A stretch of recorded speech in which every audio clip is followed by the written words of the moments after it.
Oke, kita mulai untuk pertemuan kedua. Setelah kemarin kita mempersiapkan software dan cara menginstalnya, nah kita akan membuat project untuk pertama kali. Nah, bagaimana kita membuat project pertama kali di Visual Studio Code.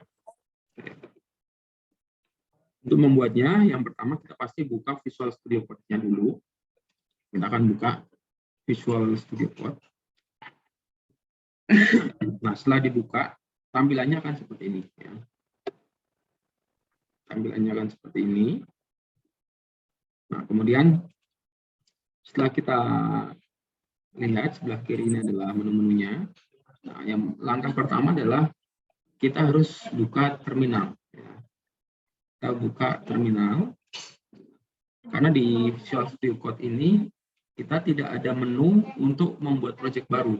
Maka kita menggunakan terminal. Oke, kita bikin new terminal. Nah, di new terminal otomatis akan masuk ke directory di user kita. Nah, user saya kebetulan adalah nama saya. Nah, ini dia menggunakan PowerShell. PS. Nah, kemudian cara membuat si project adalah kita bikin foldernya dulu.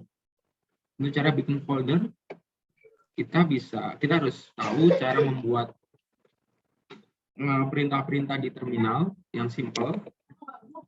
Pindah directory yaitu pakai cd, kemudian nanti membuat folder itu mkdir, kemudian melihat isi pakai dir. Oke. Nah, saya akan mau memindahkan file ini simpan ke dalam directory project saya. Saya akan pindah karena di tempat saya simpan di D, maka saya harus berpindah ke D dulu. Cara berpindah ke D di terminal adalah D.2, karena C dan D itu berbeda drive ya. Nah, ini drive-nya berbeda. Kalau berpindah ke drive kita pakai .2, drive D ya D.2. Nah, ini saya sudah berpindah ke drive D. Kalau bagaimana mau pindah drive C lagi? Ya C.2. Nah, ini berpindah ke C.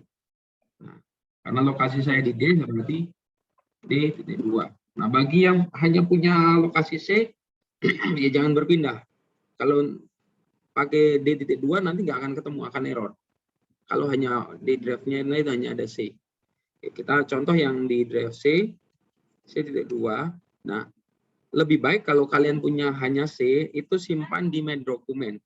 Nah, kita lihat dulu, My Document itu di mana? Dir. Nah, ini ada banyak nih file-file di sini.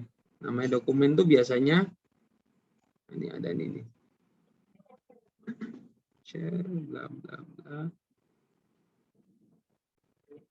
Coba ada enggak? CD. Nah, pakai gini. CD My Document. Ya. Oh, ini enggak ada. Berarti harus CD pakai My Documents. CD My Documents. CD My spasi dokumen. Karena dia ada pakai spasi, dia harus pakai tanda kutip ya. Nah, kita enter aja sini. Hanya dari My Document. Nah, karena saya mau simpan di D, berarti saya pindah ke D. D.2. Oke, saya masuk ke CD, folder lokasi saya adalah Mi, kemudian ASP, latihan. Nah, saya taruh di sini. Mi, ASP latihan. Nah, di sini saya akan membuat folder untuk project saya. Berarti saya mkdir. Nah, saya bikin mkdir first website 5, misalkan ya. Saya enter. Nah, otomatis dia akan terbuat. Nah, saya pakai dir. Oh, ini ada nih, first website 5A. Saya berpindah ke si first website 5A. CD first website 5A. Oke. Nah, setelah kita udah berada di directory tempat kita membuat project, nanti kita tinggal bikin projectnya aja. Nah, ini cara yang mungkin bagi sebagian orang bingung nih, saya gimana. Nah, ada cara yang lebih simpel. Cara yang lebih simpel adalah saya di sini saya share. Oke. Cara yang paling simpel adalah saya buka Windows Explorer. Oke. Saya masuk. Nah, ini kan di sini saya kelihatan nih. Direktori saya itu ada C dan D. Kalau kalian mau di My Dokumen, ya klik aja My Dokumennya. Di sini dokumen, ya. Nah, saya di D, saya simpan di D, Mi, kemudian ASP, kemudian latihan. Nah, di sini saya bikin folder aja di sini. Saya klik kanan, New, folder. Nah, saya kasih nama. First website 5A baru. Ini sudah jadi website 5A baru. Saya buka kosong. Nah, cara untuk simpelnya nggak usah berpindah-pindah adalah di sini nih. Saya select, saya klik kanan, copy. Nah, kita udah punya foldernya ya. Nah, saya berpindah ke si editor kita. Ya, di editor kita, saya akan berpindah.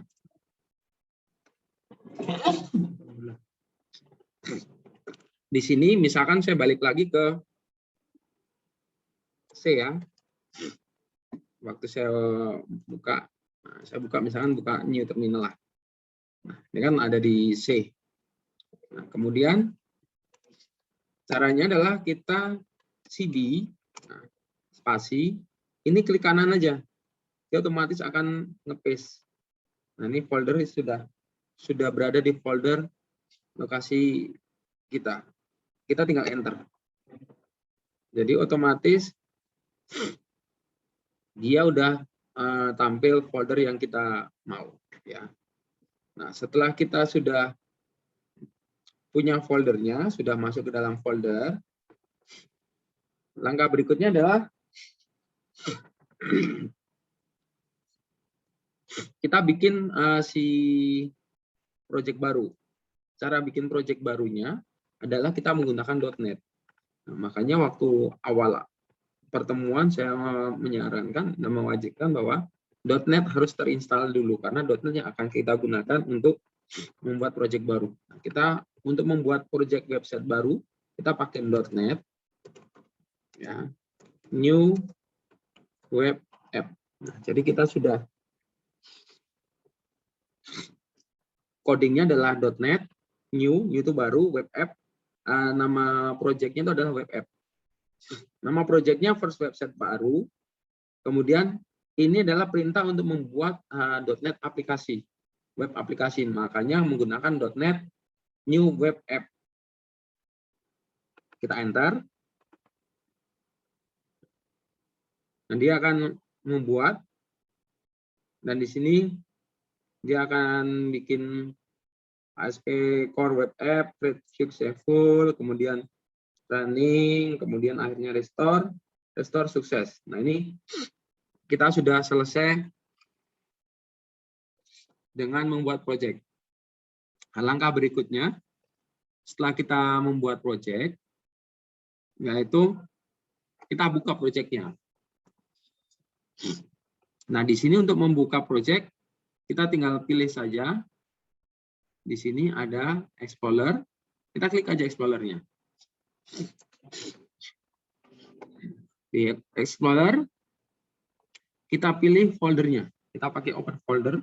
Jadi kalau pakai Visual Code, untuk membuka project kita menggunakan open folder.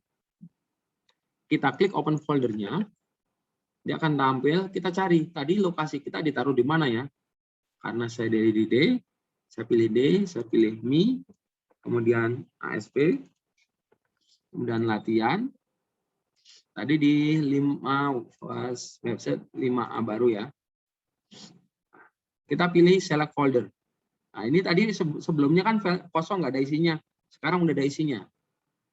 Kita select foldernya yang first website 5A. Nah, ini yang first website 5A baru, kita select folder. Nah, maka jendela folder project-nya akan terbuka. Nah, ini ada select project-nya, kita pilih aja semuanya. Oke.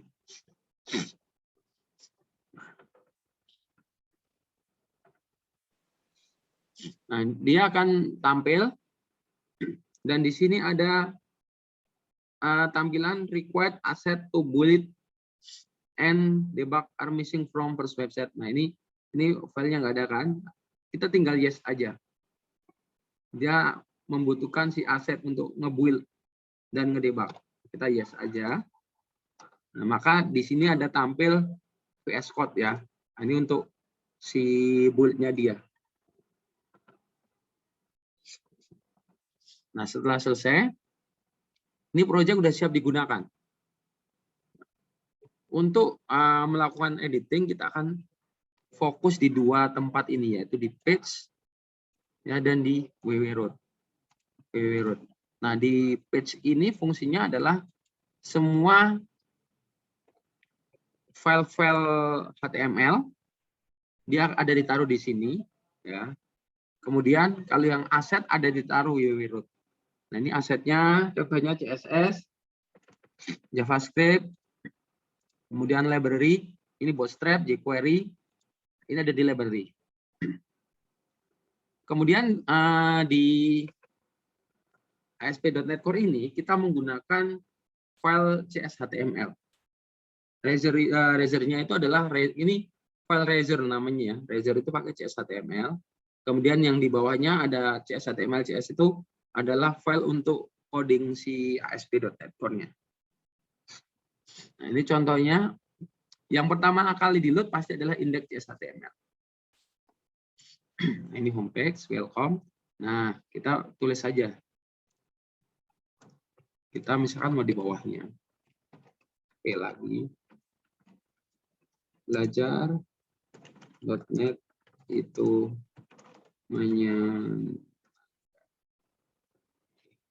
jangan lupa kita save. Nah, setelah kita save, ini file sudah jadi. Nah, terus bagaimana kita cara runningnya? Nah, cara runningnya balik lagi ke terminal tadi. Ya. Balik lagi ke terminal. Ya. Nah, kita langsung aja. New terminal lagi. Oke.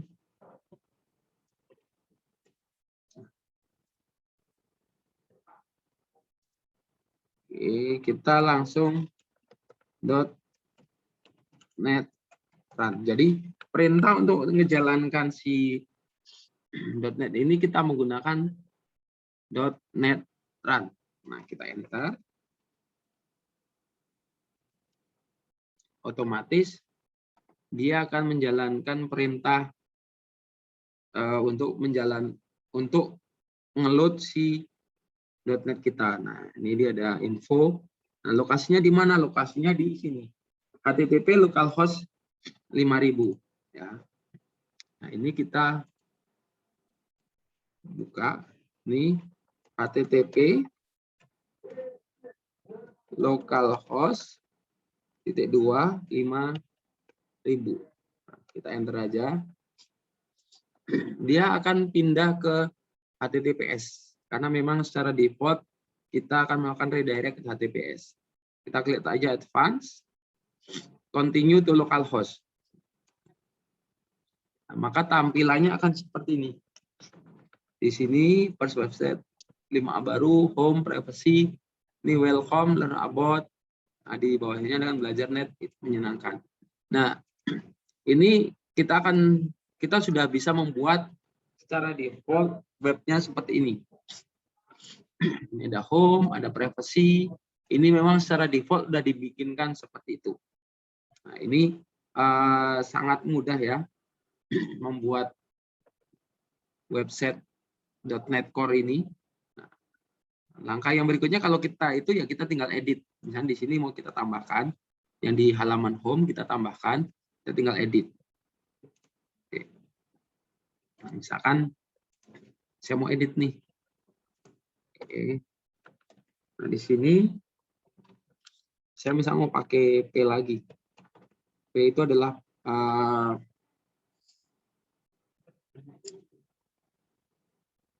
kayak apa yang nyebutnya ya, P itu paragraf. P itu paragraf. Misal nama saya ya. Misal. Nah, saya save. Ketika kita masuk ke sini, kita reload, ini nggak berubah. Nah, kalau untuk merubah web itu kita harus reload lagi secara si project yang di running ya. Kita Ctrl C, ini di sini klik dulu di sini kursornya sampai berubah. Kita Ctrl C, artinya si hostnya ini kita reload. Nah, kita .NET run lagi. Kita run.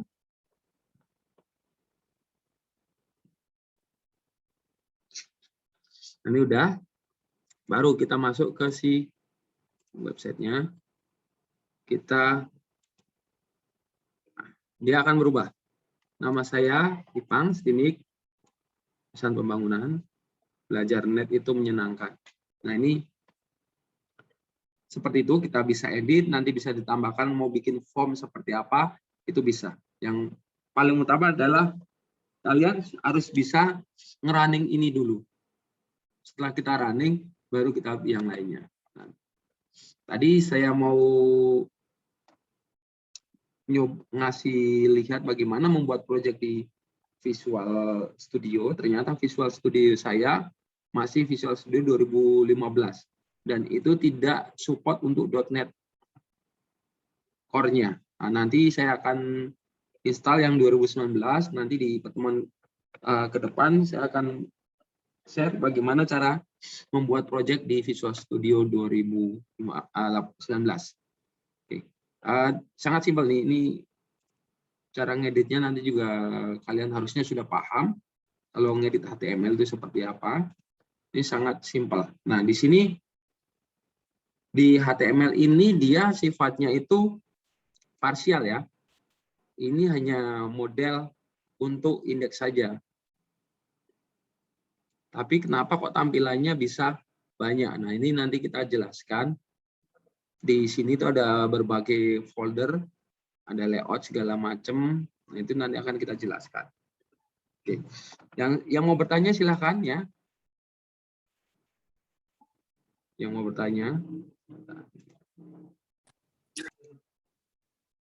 Ya, jadi kalau yang Windows-nya nggak support, itu berarti ada package atau paket Windows-nya yang memang harus diupdate.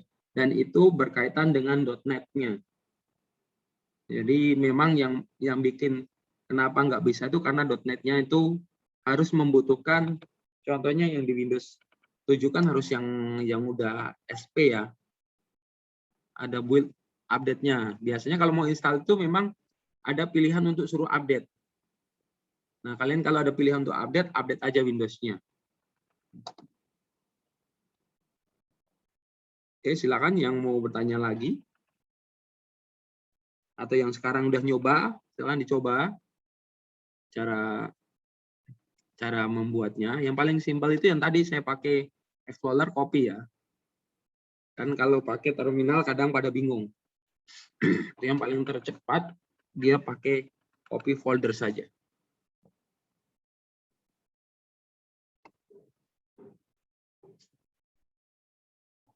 Udah pada install semuanya kan ya? Atau yang cuma yang tadi yang bermasalah beberapa orang, yang lain seharusnya udah install ya? Udah install sih Pak, tapi kalau mau install lagi gitu, ini kan punya teman saya udah bisa nih Pak, tapi maksud saya tuh offline gitu Pak, installnya itu gimana ya Pak ya, cara mindahin cara install mentahannya offline gitu Pak? Mentahannya itu memang rada panjang ya. Memang saya coba share nih ya. Di sini pun dia rada panjang buat nyarinya. install Visual Studio offline. Nah ini di sini dia ada perintah untuk membuat offline installer. Nih, ini di sini udah ada. Kita tinggal cari aja install Visual Studio 2019 offline. Artinya kita sebenarnya bikin OS-nya dulu, OS untuk biar bisa offline. Kalau bagi yang nge-create itu, dia harus download dulu. Dia filenya nanti jadi 4 GB. Nah, kalau yang temennya, nanti tinggal copy aja dari flash disk 4 GB. Atau misalkan dari online, nah ini contoh ya. Create an offline installation.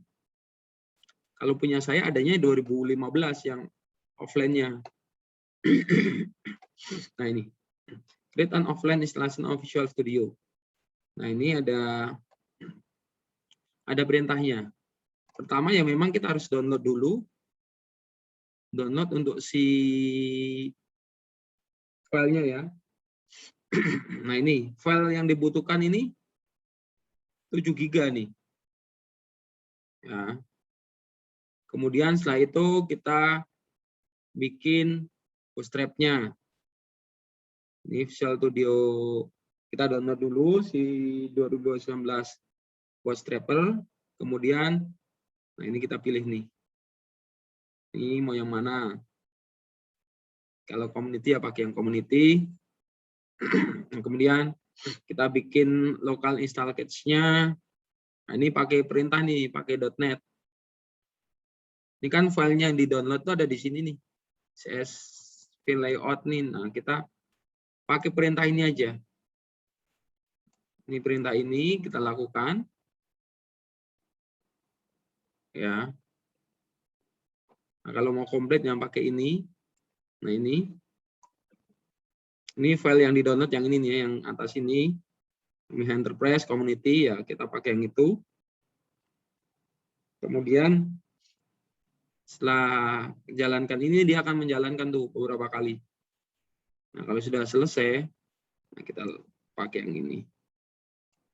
Sebenarnya sama, artinya adalah kita download dulu secara full, baru kita bikin si install via offline-nya. Kan maksudnya kan kadang ada yang internetnya nggak gede ya kan, terus download memang butuh waktu yang lama. Nah itu seperti itu. Saya dulu pernah download yang 2019 dan bikin offline-nya, tapi saya cari nggak ketemu. Nah, nanti saya coba cari lagi untuk si Visual Studio saya. Kalau nggak ketemu, saya harus bikin ulang.